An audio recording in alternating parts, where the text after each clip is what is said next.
അതെ, ഗോവിന്ദചാമി. ഈ പേര് കേൾക്കുമ്പോൾ തന്നെ നമ്മുടെ മനസ്സിൽ ഒരു പേര് ഓടിയെത്തും. ഒരു മുഖം നമ്മുടെ മനസ്സിൽ തെളിയും. സൗമ്യ. ആ പേര് നമ്മൾക്ക് അത്രയേറെ പരിചിതമാണ്. 2011 നടന്ന ആ ക്രൂരമായ സംഭവം ഒരുപക്ഷെ നമ്മൾ മലയാളികൾക്ക് ഒരിക്കലും മറക്കാൻ കഴിയാത്ത ഒന്നാണ്. സൗമ്യ എന്ന 23 വയസ്സുകാരി പെൺകുട്ടിക്ക് എന്ത് സംഭവിച്ചുവെന്ന് നമ്മൾക്ക് എല്ലാവർക്കും ഓർമ്മയുണ്ടാകും. ഒരുപാട് പ്രതീക്ഷകളുമായി എറണാകുളത്ത് നിന്നും ഷൊർണൂരിലേക്ക് യാത്ര തിരിച്ച ആ പെൺകുട്ടി ആരും വിചാരിച്ചില്ല അത് അവളുടെ അവസാന ജീവിതയാത്രയായിരിക്കുമെന്ന്. അന്ന് രാത്രി ട്രെയിനിൽ വെച്ച് നടന്ന ക്രൂരമായ ആക്രമണം ഗോവിന്ദച്ചാമി സൗമ്യയെ ഓടിക്കൊണ്ടിരിക്കുന്ന ട്രെയിനിൽ നിന്നും തള്ളിയിട്ടു. ശേഷം ട്രാക്കിന് സമീപം വെച്ച് ക്രൂരമായി പീഡിപ്പിച്ചു. ഈ ഒരു ആക്രമണത്തിൽ സൗമ്യയ്ക്ക് ഗുരുതരമായി ഒന്ന് പരിക്കേറ്റു. ദിവസങ്ങളോളം, അതായത് 5 ദിവസത്തോളം അവൾ ആശുപത്രിയിൽ ജീവന് വേണ്ടി പോരാടിക്കൊണ്ടിരുന്നു. ഒടുവിൽ 2011 ഫെബ്രുവരി 6-ാം തീയതി ആ കുട്ടി മരണത്തിന് കീഴടങ്ങി. ആ വാർത്ത കേട്ടപ്പോൾ നമ്മളെയെല്ലാം മനസ്സ് വലിയ രീതിയിലാണ് നീറിയത്. ഒരു രാജ്യം മുഴുവൻ ആ കുട്ടിക്ക് വേണ്ടി കണ്ണീരൊഴുകി. അന്ന് ആ കേസ് എത്രത്തോളം ജനശ്രദ്ധ നേടിയെന്ന് നമുക്കറിയാവുന്നൊരു കാര്യമാണ്. ആ പെൺകുട്ടിക്ക് നീതി കിട്ടാൻ വേണ്ടി എത്രയോ പേരാണ് തെരുവിലിറങ്ങിയത്. അങ്ങനെ ഒരു ക്രൂരമായ കേസിലെ പ്രതിയാണ് ഗോവിന്ദചാമി. ഈ കേസിൽ വിചാരണ കോടതി ഇയാൾക്ക് വധശിക്ഷ വിധിച്ചപ്പോൾ ഒരുപക്ഷെ നമ്മൾക്ക് പലർക്കും ആശ്വാസം തോന്നിയിട്ടുണ്ടാകാം. പക്ഷേ പിന്നീട് ഹൈക്കോടതിയും സുപ്രീം കോടതിയും ഈ വിധിയിൽ മാറ്റം വരുത്തി. കൊലപാതക കുറ്റം നിലനിർത്താൻ പ്രോസിക്യൂഷന് കഴിഞ്ഞില്ല എന്ന് പറഞ്ഞ് സുപ്രീം കോടതി ഗോവിന്ദചാമിയുടെ വധശിക്ഷ റദ്ദാക്കി. ബലാത്സംഗ കേസിൽ ജീവപര്യന്തം ശിക്ഷ മാത്രമാണ് അയാൾക്കന്ന് ലഭിച്ചത്. ആ വിധി പോലും വലിയ ചർച്ചയായിരുന്നു. ഒരുപാട് പേർക്ക് അത് വലിയ നിരാശയുണ്ടാക്കിയിരുന്നു. സൗമ്യയുടെ കുടുംബത്തിലെ വേദന ഒന്ന് ആലോചിച്ചു നോക്ക്. അങ്ങനെ ജീവപര്യന്തം തടവ് ശിക്ഷിക്കപ്പെട്ട കേരളത്തിലെ തന്നെ അതിസുരക്ഷയ ജയിലുകളിൽ ഒന്നായ കണ്ണൂർ സെൻട്രൽ ജയിലിൽ കഴിയുകയായിരുന്ന ഗോവിന്ദചാമി. അങ്ങനെ ഒരാൾ ഇപ്പോൾ ജയിൽ ചാടിയിരിക്കുന്നത്, എന്നിട്ട് മണിക്കൂറുകൾക്കകം പിടികൂടുകയും ചെയ്യപ്പെട്ടു. ഇത് കേട്ടപ്പോൾ ഒരുപാട് പേരെ പോലെ ഞാനും സത്യം പറഞ്ഞ ഞെട്ടിപ്പോയി. കണ്ണൂർ സെൻട്രൽ ജയിൽ എന്ന് പറഞ്ഞാൽ സാധാരണ ജയിലല്ലല്ലോ. അവിടെ നിന്ന് ഒരാൾ രക്ഷപ്പെടുക എന്ന് പറയുന്നത് അത് ഗോവിന്ദചാമി ഒരു കൈയില്ലാത്ത ഒരാളാണെന്ന് നമുക്കറിയാം. എന്നിട്ടും അയാൾക്ക് ഈ ജയിൽ ചാടാൻ സാധിച്ചു എന്ന് പറയുമ്പോൾ ഇതൊക്കെ എങ്ങനെ സംഭവിക്കുന്നു എന്നൊരു ചോദ്യം നമ്മുടെ എല്ലാവരുടെയും മനസ്സിൽ വരും. ഒരുപാട് പേർക്ക് ഈ ഒരു സംശയം തോന്നിയിട്ടുണ്ടാകാം അല്ലേ? അപ്പോൾ എങ്ങനെയാണ് ഗോവിന്ദചാമി ജയിൽ ചാടിയത്? അതിനെക്കുറിച്ചുള്ള വിവരങ്ങൾ ഇപ്പോൾ പുറത്തു വരുന്നുണ്ട്. പുറത്തു വന്ന റിപ്പോർട്ടുകൾ അനുസരിച്ചാണ് ഞാൻ ഈ കാര്യങ്ങളൊക്കെ പറയുന്നത്. ഇത് കേൾക്കുമ്പോൾ നിങ്ങൾക്ക് അത്ഭുതം തോന്നാം, ഒരു പക്ഷേ ദേഷ്യവും വരാം. നമസ്കാരം, ഞാൻ അഖിലസ് ചന്ദ്രസേനൻ.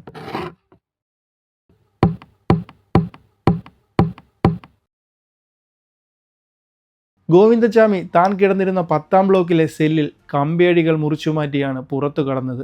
ഒരു നിമിഷം ഒന്ന് ആലോചിച്ചു നോക്ക്. ഒരു കൈയില്ലാത്ത ഒരാൾ ജയിലിൻ്റെ അഴികൾ മുറിക്കുന്നു. അയാൾ എങ്ങനെയായിരിക്കും ഇത് മുറിച്ചിട്ടുണ്ടാകുക? എന്ത് വെച്ചാണ് ഇയാൾ ഇത് മുറിച്ചത്? ജയിലിനുള്ളിൽ അങ്ങനെ ഒരു ഉപകരണം എങ്ങനെ എത്തി? ഇത് തന്നെ വലിയൊരു ചോദ്യമാണ്. ജയിൽ ഉദ്യോഗസ്ഥർ ഇതൊന്നും അറിഞ്ഞിട്ടില്ല എന്ന സംശയം എല്ലാവർക്കും വരും. അവിടെ രാത്രികാലങ്ങളിൽ പരിശോധനകൾ നടക്കാറില്ലേ?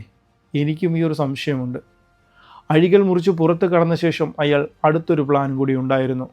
വസ്ത്രങ്ങൾ ഉപയോഗിച്ച് ഒരു കയറുണ്ടാക്കുക, അതായത് ഒരു വടമുണ്ടാക്കുക. അതെ, തടവുകാരുടെ വസ്ത്രങ്ങൾ, പ്രത്യേകിച്ച് വാഷ് ഏരിയയിൽ ഉണ്ടായിരുന്ന വസ്ത്രങ്ങളൊക്കെ എടുത്ത് അയാൾ ഒരു നീണ്ട കയറുണ്ടാക്കി. അതൊരു ദിവസം കൊണ്ട് പ്ലാൻ ചെയ്യാൻ പറ്റുന്നൊരു കാര്യമായിട്ട് നിങ്ങൾക്ക് തോന്നുന്നുണ്ടോ? എനിക്കത് തോന്നുന്നില്ല. കുറേ ദിവസങ്ങളുടെ പ്ലാനിങ് ഇതിൽ പിന്നിൽ ഉണ്ടാകില്ലേ? ജയിലിനുള്ളിൽ ഇത്രയധികം വസ്ത്രങ്ങൾ ഒരുമിച്ച് കൂട്ടിയിട്ട് കയറുണ്ടാക്കുമ്പോൾ ആരും കണ്ടില്ല എന്ന് പറയുന്നത് വിശ്വസിക്കാൻ ഇച്ചിരി പ്രയാസമുള്ളൊരു കാര്യമാണ്. ഈ കയറുപയോഗിച്ച് അയാൾ എന്ത് ചെയ്തെന്നറിയാമോ? ഏകദേശം 25 അടി ഉയരമുള്ളൊരു മതിലാണ് ചാടിയത്. നിങ്ങളൊന്ന് ആലോചിച്ച് നോക്കുക. 25 അടി ഉയരം എന്ന് പറഞ്ഞു കഴിഞ്ഞാൽ ഏകദേശം 2 നില കെട്ടിടത്തിനേക്കാൾ ഉയരം വരും. അതും ഒരു കൈയില്ലാത്ത ഒരാൾ. ഇത് കേൾക്കുമ്പോൾ നമുക്ക് വലിയൊരു അത്ഭുതം തോന്നാം. സാധാരണപ്പെട്ട മനുഷ്യന് പോലും ചാടാൻ പറ്റാത്ത ഒരു മതിൽ. ഇങ്ങനെ ഒരു കൈയില്ലാത്ത ആൾ എങ്ങനെ ചാടി? അതിലും ഞെട്ടിക്കുന്നൊരു വിവരം പുറത്തു വരുന്നുണ്ട്. ഈ മതിലിന് മുകളിൽ വൈദ്യുതി വേലി ഉണ്ടായിരുന്നുവെന്നും. എന്നാൽ ജയിൽ ചാടിയ സമയത്ത് ഇത് പ്രവർത്തനരഹിതമായിരുന്നു. അതെ, നിങ്ങൾ കേട്ടത് ശരിയാണ്. വൈദ്യുതി വേലി പ്രവർത്തിക്കാത്തത് ഒരു അതിസുരക്ഷാ ജയിലിൽ. ഇത് എത്ര വലിയൊരു സുരക്ഷാ വീഴ്ചയാണ്. അതൊരു സാധാരണ മതിലായി മാറിപ്പോവുകയല്ലായിരുന്നു ആ ഒരു സമയം. ഇതൊരു സാങ്കേതിക തകരാറാണോ അതോ മനഃപൂർവ്വം ആരെങ്കിലും വീഴ്ച വരുത്തിയതാണോ? CCTV ക്യാമറകളുടെ കാര്യവും നമ്മളൊന്ന് ആലോചിക്കണം. ഈ ഭാഗത്ത് CCTV ക്യാമറകൾ ഉണ്ടായിരുന്നു എന്നതാണ് പറയുന്നത്. പക്ഷേ ഗോവിന്ദചാമി ഈ ക്യാമറകൾ നിരീക്ഷിക്കുന്ന ഭാഗത്തു കൂടി കടന്നു പോയതെന്നും റിപ്പോർട്ടുകളുണ്ട്. എന്നിട്ടും ആരും ഇതൊന്നും ശ്രദ്ധിച്ചില്ലേ? രാത്രി ഡ്യൂട്ടിയിലുണ്ടായിരുന്നവർ ശ്രദ്ധ ഇതിൽ പെട്ടില്ല എന്നത് വലിയൊരു സംശയമാണ്. ക്യാമറകൾ വെറുതെ വെച്ചാൽ പോരാ, അത് നിരീക്ഷിക്കാൻ ആളുകളും കൂടി വേണം അല്ലേ? വെറും ഞെട്ടിക്കുന്ന വിവരം എന്താണെന്നറിയാമോ? അയാൾ കഴിഞ്ഞ കുറച്ചു മാസങ്ങളായി രക്ഷപ്പെടാൻ വേണ്ടി ശരീരം മെലിക്കാൻ ശ്രമിച്ചു എന്നതാണ്. അരിയാഹാരം ഒഴിവാക്കി ചപ്പാത്തി മാത്രം കഴിച്ചു, ശരീരഭാഗം നേരെ പകുതിയായി കുറച്ചു എന്നാണ് പറയുന്നത്. എന്തിനാണെന്നറിയാമോ? ഈ അഴികൾക്കിടയിലൂടെ എളുപ്പത്തിൽ കടന്നു പോകാൻ. ഒന്ന് ആലോചിച്ച് നോക്ക്, എത്രത്തോളം ആസൂത്രിതമായിട്ടൊരു ജയിൽ ചാട്ടമായിരുന്നു ഇതെന്ന്. ഒരു സിനിമയിൽ പോലും ഇത്രത്തോളം പ്ലാനിങ് നമ്മൾ കണ്ടിട്ടുണ്ടാവില്ല ഒരു പക്ഷേ. ഒരു കുറ്റവാളി തൻ്റെ ലക്ഷ്യം നേടാൻ വേണ്ടി കാണിക്കുന്ന ഈ സമർപ്പണം നമ്മളെ അത്ഭുതപ്പെടുത്തുക തന്നെ ചെയ്യും, ഒപ്പം ഭയപ്പെടുത്തുകയും ചെയ്യും.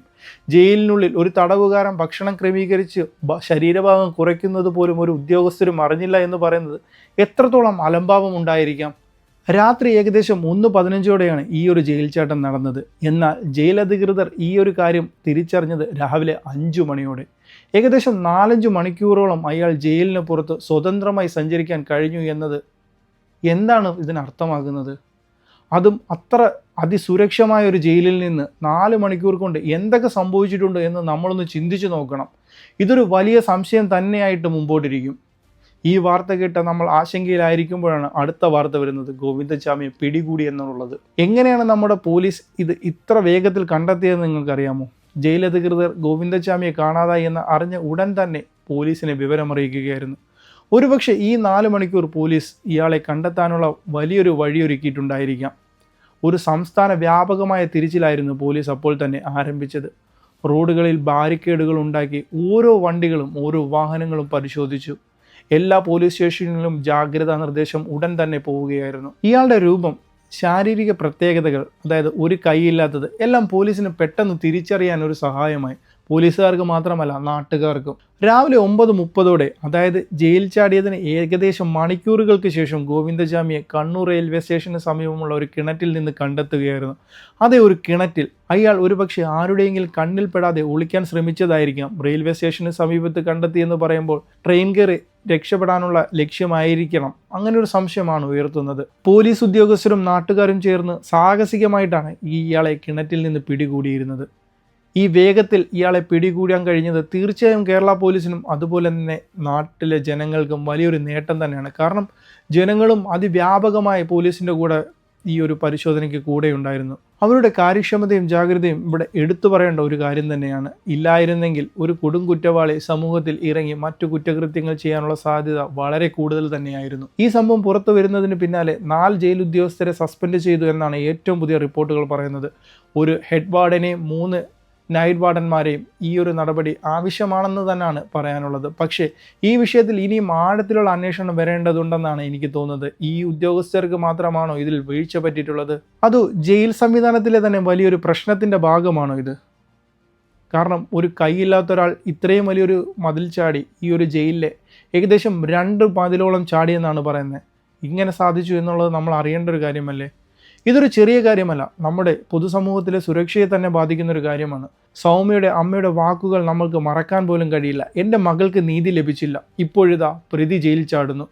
ഈ അമ്മയുടെ വേദന നമുക്ക് ഊഹിക്കാൻ കഴിയുന്നൊരു കാര്യമാണ്. ഒരു പെൺകുട്ടിക്ക് ഇത്രത്തോളം സംഭവിക്കുമ്പോൾ ആ ഒരു അമ്മയ്ക്കുണ്ടാകുന്ന വേദന നമുക്ക് മനസ്സിലാക്കാൻ പറ്റുന്നത് തന്നെയല്ലേ. ഒരു കൊടും കുറ്റവാളിക്ക് ഇത്ര എളുപ്പത്തിൽ ജയിൽ ചാടാൻ കഴിയുന്നുണ്ടെങ്കിൽ നമ്മുടെ നിയമവ്യവസ്ഥയും ജയിൽ സുരക്ഷയും നമുക്ക് വിശ്വാസം നഷ്ടപ്പെടാൻ സാധ്യതയില്ലേ? നാളെ ഇത്രയും സംഭവങ്ങൾ ആവർത്തിക്കപ്പെടില്ലെന്ന് ആരുറപ്പ് പറയും? ഈ സംഭവത്തിൽ ഒരു നീതിന്യായ അന്വേഷണം വരേണ്ടതുണ്ടെന്ന് തന്നെയാണ് എൻ്റെ ഒരു അഭിപ്രായം. കേവലം ഒരു ഉദ്യോഗസ്ഥരെ സസ്പെൻഡ് ചെയ്തതുകൊണ്ട് മാത്രം ഇത് ഒതുങ്ങുന്നില്ല. ഈ സംഭവത്തിൽ നയിച്ച കാരണങ്ങൾ കണ്ടെത്തേണ്ടതുണ്ട്. CCTV ദൃശ്യങ്ങൾ പൂർണ്ണമായും പരിശോധിക്കണം. ജയിലിനുള്ളിൽ ഇയാൾക്ക് മറ്റാരുടെയെങ്കിലും സഹായം ലഭിച്ചിട്ടുണ്ടോ എന്നുള്ള കാര്യങ്ങൾ നല്ല രീതിയിൽ അന്വേഷിക്കേണ്ട കാര്യങ്ങൾ തന്നെയാണ്. ജയിലിലെ സുരക്ഷാ ഓഡിറ്റിംഗ് കൃത്യമായി നടക്കുന്നുണ്ടോ? വൈദ്യുതി വേലിയും മറ്റ് സാങ്കേതിക സംവിധാനങ്ങളുടെയും പരിപാലനം എങ്ങനെയാണ് നടക്കുന്നത്? അല്ലെങ്കിൽ ഇങ്ങനൊരു സംഭവം വരാൻ കാരണമായത് എന്തുകൊണ്ടാണ്? ഈ ചോദ്യങ്ങളെല്ലാം നമ്മൾക്ക് ഉത്തരം കിട്ടേണ്ടതുണ്ട്. എനിക്ക് തോന്നുന്നത് ഇങ്ങനെയുള്ള സാഹചര്യങ്ങൾ കൂടുതൽ കർശനമായ നടപടികൾ വരേണ്ടതുണ്ട്. നമ്മുടെ ജയിൽ സുരക്ഷാ മാനദണ്ഡങ്ങളുടെ കാര്യത്തിൽ വലിയ രീതിയിലുള്ള മാറ്റങ്ങൾ വരേണ്ടതുണ്ടോ എന്ന് നമ്മൾ ചിന്തിക്കണം. ഈ സംഭവം ഒരു മുന്നറിയിപ്പായിട്ട് എടുത്ത് നമ്മുടെ ജയിലിലെ സംവിധാനങ്ങളുടെ കൂടുതൽ ശക്തമാക്കണമെന്നാണ് തോന്നുന്നത്. പോലീസ് ഗോവിന്ദച്ചാമിയെ അതിവേഗത്തിൽ തന്നെ പിടികൂടി. അതൊരു വലിയ ആശ്വാസം തന്നെയാണ്, ഒരു ആശ്വാസം നൽകുന്ന കാര്യം തന്നെയാണ്. എന്നാൽ എന്തുകൊണ്ടാണ് ഇങ്ങനെയൊരു ജയിൽ ചാട്ടം ഉണ്ടായത് എന്ന് നമുക്ക് വ്യക്തമായ ഉത്തരം ലഭിക്കണം. ഇത്തരം വീഴ്ചകൾ ആരാണ് ഉത്തരവാദി എന്ന് നമ്മൾ കണ്ടെത്തണം. വേറൊരു ചോദ്യം ഇതുപോലെ തന്നെ ഉണ്ട്. ഇതൊരു മറയാക്കി മറ്റെന്തെങ്കിലും അവിടെ നടന്നിട്ടുണ്ടോ എന്നുള്ളൊരു കാര്യം നമ്മൾ ചിന്തിക്കേണ്ടിയിരിക്കുന്നു. കാരണം ഒരു കൈ വയ്യാത്ത ഒരാൾ ഇതിൽ ഇത്രയും വലിയൊരു മതിൽ ചാടി പുറത്തു പോയിട്ടുണ്ടെങ്കിൽ അതൊരു പബ്ലിസിറ്റി കിട്ടുന്നൊരു കാര്യമല്ലേ. ഈ പത്രങ്ങളും മറ്റു കാര്യങ്ങളും ഇതിൻ്റെ പുറകിൽ നടക്കുമ്പോൾ മറ്റെന്തെങ്കിലും അവിടെ നടന്നിട്ടുണ്ടോ എന്നുള്ള കാര്യവും നമ്മൾ ചിന്തിക്കേണ്ടതല്ലേ. ഇതൊരു ആസൂത്രിതമായിട്ടുള്ളൊരു കാര്യമാണോ എന്നുള്ള കാര്യം ആർക്കും അറിയില്ല, എനിക്കും അറിയില്ല. ഒരു വലിയ സംശയമായി തന്നെ അത് ഇപ്പോഴും നിലനിൽക്കുന്നുണ്ട്. എന്തായാലും പുതിയൊരു വീഡിയോയിൽ പുതിയൊരു വിഷയമായി വീണ്ടും കാണാം. അതുവരെ ബൈ.